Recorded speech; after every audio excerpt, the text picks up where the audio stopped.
Қазақстан мұсылмандары діни басқармасының жұмысын Құдайға шүкір білеміз, сырттай бақылап жүрміз.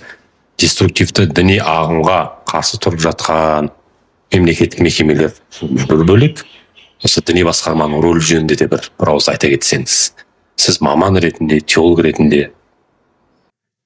Мына бізде Қазақстанда деструктивті діни ағымдар бой көтере бастағаннан бастап, Қазақстан мұсылмандар діни басқармасы бір тараптан мемлекеттің өзі осылармен күресу үшін әртүрлі іс-әрекеттер жасап жатыр әлі күнге дейін.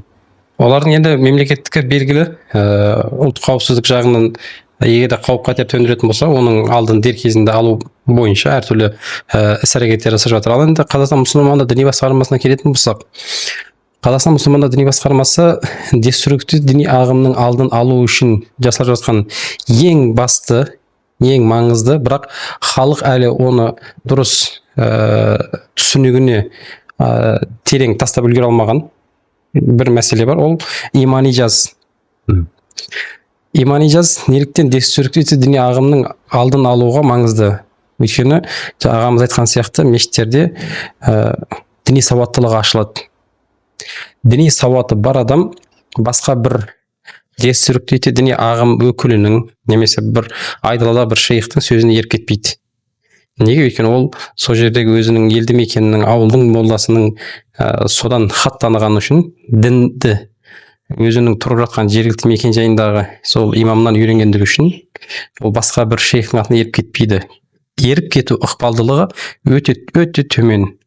Ең жасап жатқан маңызды қадамдардың бірі. Ал енді одан кейінгісі, енді әрмен қарай діни білім алам деушілерге де Қазақстан мұсылмандар діни басқармасы Нұр Мүбарак мәдениет университетін соғып қойды.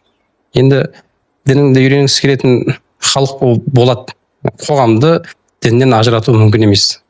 Енді қаншама ғасырлар бойы, жылдар бойы қазақ халқын, осы Қазақстан аумағында тұрып жатқан халықтарды діннен айыру үшін қаншама іс-әрекеттер жасалынды. Белгілі 1920 жылдар мен 30 жылдар аралығында елде кәдімгідей дінге қарсы іс-әрекеттер жасалынды.